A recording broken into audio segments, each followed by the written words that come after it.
Hey everyone, it's Drew Coolman. So what I am doing right now is one, I'm just playing around with some of my software. I deciding if I'm keeping StreamYard for another year.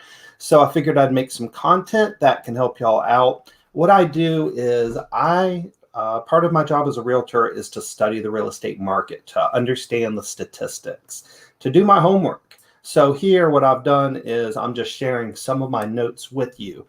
And today, what I was researching is it feels like the real estate market is starting to turn, right? It feels like there's less offers on each house that goes on the market. Houses are starting to stay on the market a little bit longer.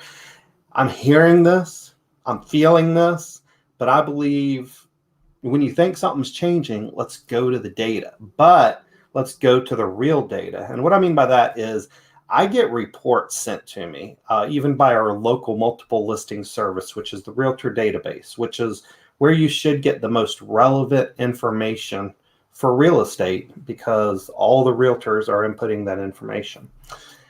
The reports they send me tend to be like 90 days old, 120 days old. I mean, it's information that if I'm relying on it, I'm wrong, right? So, because things can change pretty quick.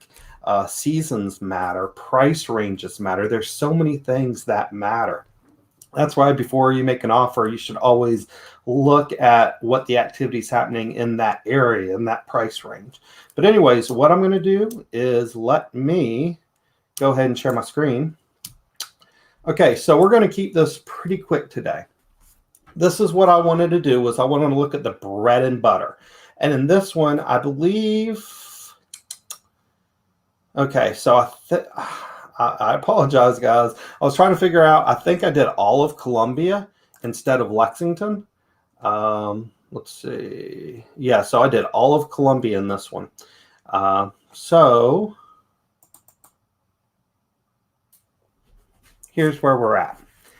September, October, November. Those are the 3 months I'm focusing on.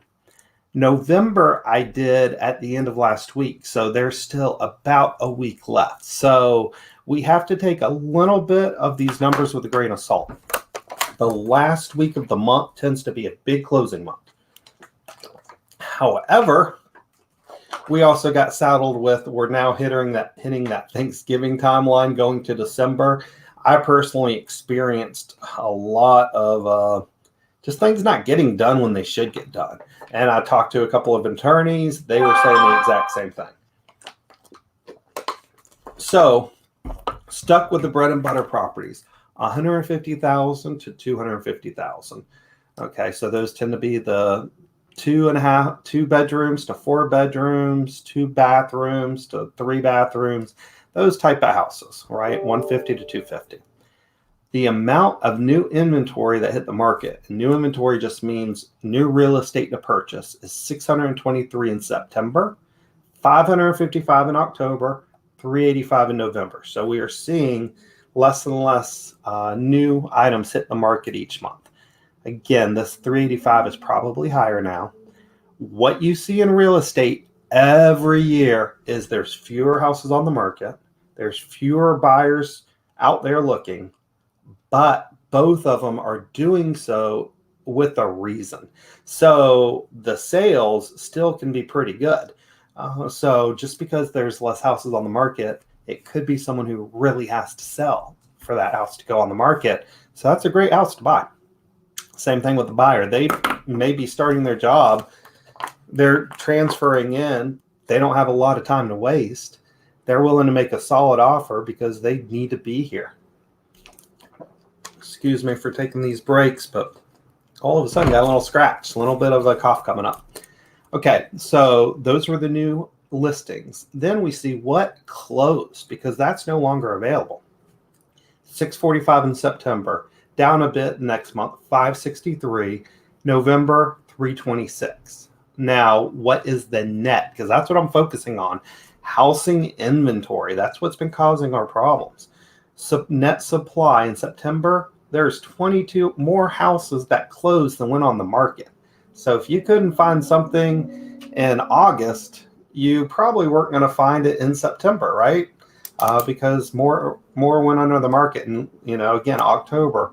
October, 8 more closed than went on the market. So again, more shrinkage. Let's look at November.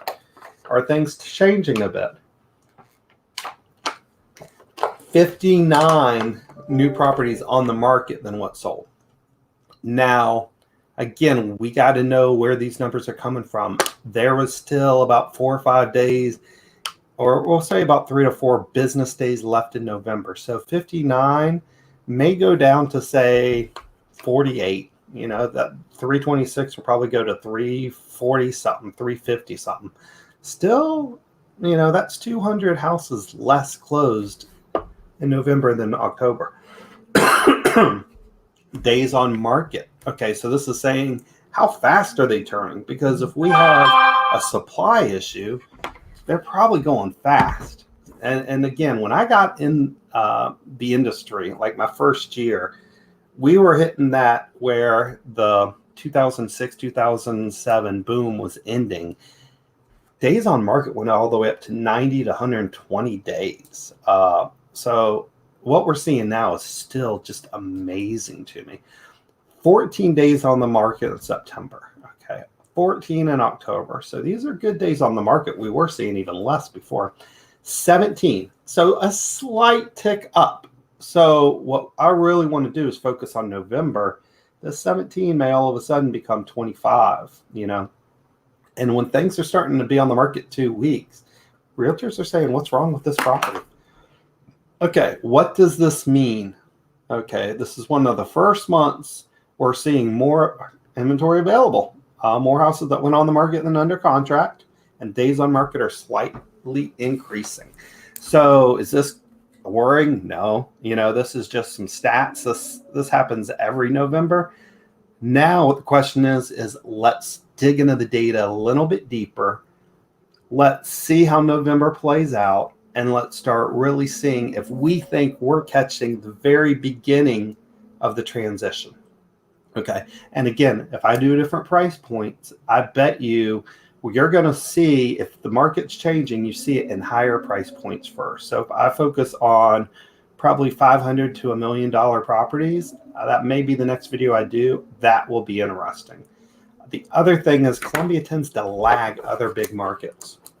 So let's pay attention to Charlotte. Let's pay attention to Atlanta. That's kind of a head start of where we could go to. Anyways, I hope this helped. You have a great day. Have a good one. Bye.